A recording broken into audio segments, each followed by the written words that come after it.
Hello students, scholars mathematics के new video में आपका स्वागत है।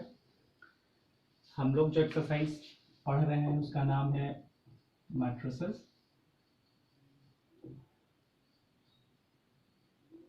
और इसमें हम लोगों ने एडिशन और सब्ट्रैक्शंस के बारे में स्टडी कर लिया हुआ है। ठीक है, आज हम लोग इसके ऑपरेशंस में मल्टीप्लिकेशन के बारे में जानेंगे। Multiplication of to matrices. ठीक है, सबसे पहली बात कि मल्टीप्लिकेशन एडिशन जब हमने पढ़ा हुआ था तो उसमें एडिशन और सब्ट्रैक्शंस के कंडीशंस में हमने जाना कि उसमें जो ऑर्डर होते हैं वो दोनों के, मतलब दो मैट्रिक्स को या फिर दो या उससे ज़्यादा मैट्रिसेस को जब हम जोड़ते हैं या घटाते हैं तो उसमें क्या होता है कि ऑर्डर दोनों के सेम होते हैं। ठीक है, बट यहाँ पे जो हमारा ऑर्डर होगा ये हम लोगों को ऑर्डर से कोई लेने देने नहीं होता है। यहाँ पे सबसे इंपॉर्टेंट जो चीजें हैं वो हम लोगों को जाननी है यहाँ पे, जो ये कि दो मैट्रिक्स मान लीजिए A 1 2 3 4 5 6 और एक मैट्रिक्स B 1 2 3 4 5 6। ये तो इन दोनों मैट्रिक्स को हम मल्टीप्लाई कर सकते हैं या नहीं। अब मल्टीप्लाई अगर कर सकते हैं तो फिर किन मैट्रिक्स को मल्टीप्लाई नहीं किया जा सकता या फिर कैसे कैसे हम लोग इसको मल्टीप्लाई करते हैं, चलिए उनके बारे में हम जानते हैं यहाँ पे। तो इसमें दो चीजें ध्यान रखनी है आपको। हम लोग जनरली इसके पहले जब भी जानते हैं तो ए बी और बी ए को हम लोग जानते हैं कि दोनों सेम चीजें होती है, बट मैट्रिक्स के कंडीशंस में ये पॉसिबल नहीं हो भी सकता है, नहीं भी, ये कोई जरूरी नहीं होता है, बट जनरली ऐसा कंडीशंस नहीं होता है। अब यहाँ पे है कि अगर हम लोग इसको मल्टीप्लाई कर रहे हैं तो मल्टीप्लाई के कंडीशंस में हम लोगों को देखना ये होगा कि जो फर्स्ट मैट्रिक्स में है वो कितना ऑर्डर है। इसका ऑर्डर है 2/3 का, और जो सेकेंड मैट्रिक्स है उसका ऑर्डर है 3/2 का। तो ये दोनों मैट्रिक्स मल्टीप्लाई होंगे या नहीं, इनको पहले जानना है। तो ये मल्टीप्लाई तभी हो सकते हैं जब यहां पे ध्यान रखनी है आपको इस मैट्रिक्स का नंबर ऑफ कॉलम, ठीक है, और इस मैट्रिक्स का नंबर ऑफ रो। अगर ये दोनों इक्वल हैं तो आप इसको मल्टीप्लाई कर सकते हो, अदरवाइज मल्टीप्लाई नहीं कर सकते हो। तो जो पहला चीज हमारे पास इंपॉर्टेंट बात आता है वो ये कि एक मैट्रिक्स जो आपका है A और एक मैट्रिक्स है B, इसको मल्टीप्लाई करने के लिए फर्स्ट मैट्रिक्स में जितने रो होंगे, जितने नंबर ऑफ रोज होंगे, सॉरी कॉलम्स होंगे, उसमें सेकंड वाले मैट्रिक्स में उतने ही नंबर ऑफ रो होने चाहिए, तब जाकर के हम इस दोनों को मल्टीप्लाई कर सकते हैं। ओके, अब इसका रिजल्ट की बात करते हैं। अब अगर रिजल्ट हम दोनों का निकालेंगे तो हमको सबसे पहले देखना है इस मैट्रिक्स में कितने रो हैं। तो हमने देखा यहां पे कि इस मैट्रिक्स में 2 रो हैं और इस मैट्रिक्स में कितने कॉलम है, 2 कॉलम है। तो हमारा जो रिजल्ट होगा वो रिजल्ट 2/2 के फॉर्मेट में आना चाहिए। बस मल्टीप्लाई करने के कंडीशंस में सिर्फ इन्हीं दोनों बातों का ध्यान रखना होगा। ठीक है, चलिए हम लोग कुछ क्वेश्चन अटेम्प्ट करते हैं। मान लीजिए चलिए पहले जो क्वेश्चन हम लोगों ने लिया हुआ पहले उसी को मल्टीप्लाई करते हैं। 1 2 3 4 5 6 1 2 3 4 5 6। अब मल्टीप्लाई जब हम लोग करते हैं तो मल्टीप्लाई के लिए हम लोगों को ध्यान क्या रखना है। सबसे पहले चीज हमने कहा, यहां पे देखिए, सबसे पहले इसमें देखना है आपको रो और इसमें लेने हैं आपको कॉलम। ओके, चलिए जैसे इसमें रो कितने, फर्स्ट रो सेकेंड रो, इसमें कॉलम कितने, फर्स्ट कॉलम और ये सेकेंड कॉलम। ठीक है, तो जब हम मल्टीप्लाई करते हैं तो इस मैट्रिक्स में जितने भी रो होंगे उनको पहले फर्स्ट कॉलम से और फिर जितने भी रो होंगे उनको फिर सेकेंड कॉलम से मल्टीप्लाई करेंगे। मल्टीप्लाई करने की कंडीशंस पे ध्यान आपको ये रखनी है, 1 2 3 ऐसे इसका रो और 1 2 3। जब इसका हम लोग प्रोडक्ट निकालेंगे तो इसका फर्स्ट एलिमेंट इस मैट्रिक्स का फर्स्ट एलिमेंट और इस मैट्रिक्स के कॉलम का फर्स्ट एलिमेंट दोनों मल्टीप्लाई में आएगा, यानी 1 into 1, फिर 2 into 2 इसका सेकंड कॉलम के सेकंड के साथ, और इसका थर्ड इसके थर्ड के साथ, यानी 3 into 3। जब रिजल्ट आ जाए तो इनके बीच साइन प्लस का, ये है इसका तरीका।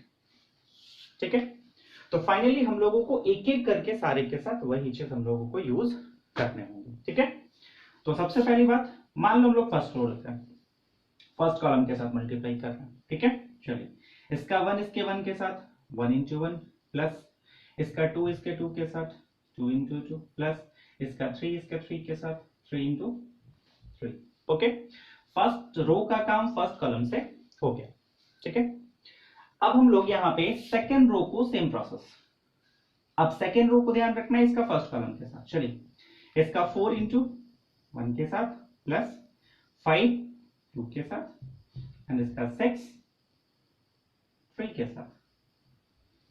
ओके, ये दोनों रो का काम फर्स्ट कॉलम के साथ हो गया।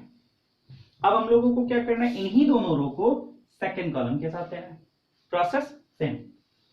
चलिए, फर्स्ट रो और सेकेंड कॉलम, इसका पहला एलिमेंट 1, इसका फर्स्ट एलिमेंट 4 प्लस रो का दूसरा एलिमेंट 2, इसका दूसरा एलिमेंट 5, इसका थर्ड एलिमेंट 3, इसका 6, सेम इसका 4 into 4, 5 into 5 and 6 into 6। Okay, तो अब यहां से हम लोग मल्टीप्लाई करेंगे, 1 into 1 1, ये 2 into 2 4, 3 into 3 9, 4 into 1 4, 10 18, ये 4 10 18 16 25 and 36। ओके, ये आपका कितना आ जाएगा, 14 32, ये भी 32 और ये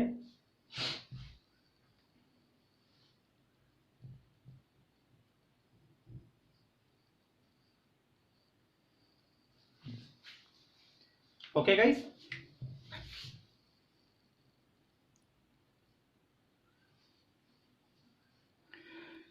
चलिए, तो ये हमने देखा कि हम लोग जब ए और बी निकाले थे तो ए और बी में हमारा रिजल्ट जो था, इसमें रो 2 थे, इसमें कॉलम 2 है, तो हमारा रिजल्ट जो मिला हमको वो 2/2 के फॉर्मेट में मिला। अब यहाँ पे क्या है, अगर हम इसी को उल्टा करके b इंटू ए फाइंड करें तो b इंटू में हम लोग क्या देखते हैं कि इसमें हमारे पास रो कितने हैं, 3, इसमें नंबर ऑफ कॉलम्स कितने हैं, 3, तो जो हमारा रिजल्ट होगा वो 3/3 के फॉर्मेट में हो गया, 3/3 के ऑर्डर में होगा। प्रोसेस सेम है, कोई प्रॉब्लम नहीं। मान लीजिए यहाँ पे आपके पास 3 रो है, तीनों रो को पहले फर्स्ट कॉलम से, इसके तीनों रो को फिर सेकंड कॉलम से, इसके तीनों रो को फिर थर्ड कॉलम से, एक एक करके हम लोग मल्टीप्लाई करेंगे। ओके, करते हैं।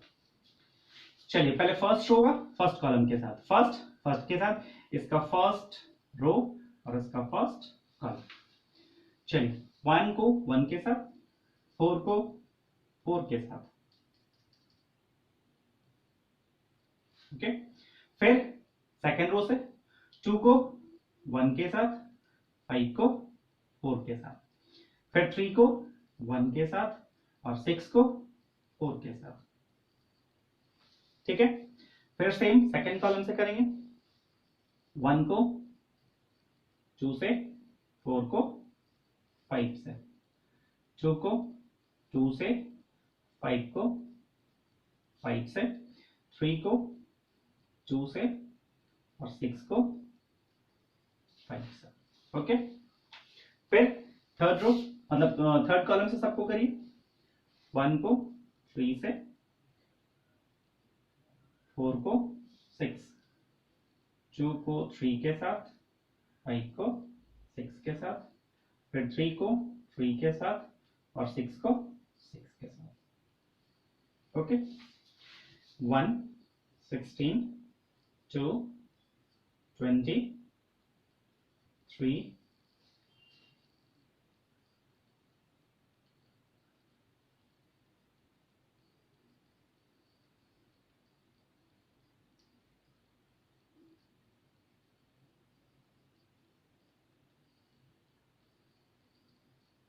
ओके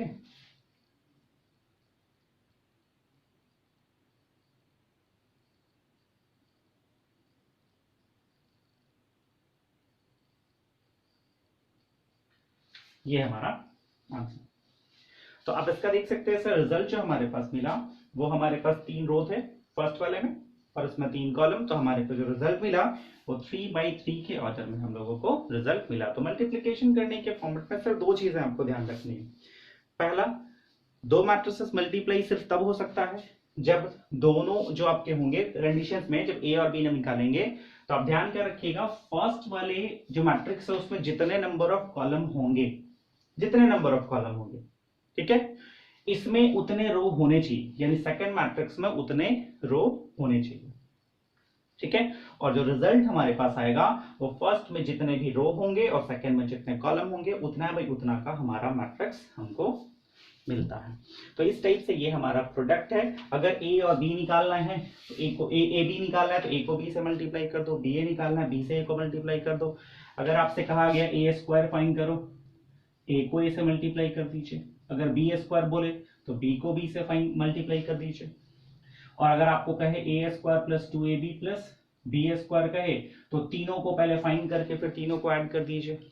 तो अगर आपको एडिशन, सब्ट्रैक्शन और मल्टीप्लिकेशन ये तीनों ऑपरेशंस अच्छे से समझ में आते हैं तो फिर आप आराम से एनसीईआरटी का फर्स्ट एक्सरसाइज और सेकंड एक्सरसाइज आराम से कर पाएंगे, ठीक है। अगर आपको वीडियो अच्छा लगा हो तो लाइक करें, शेयर करें, और अगर किसी को दिक्कत हो, कहीं भी प्रॉब्लम हो तो आप व्हाट्सएप नंबर पे कॉल करें, कॉल करके पूछ सकते हैं। जिनका जो भी कंफ्यूजन हो वो क्लियर कर सकते हैं। Okay, thank you.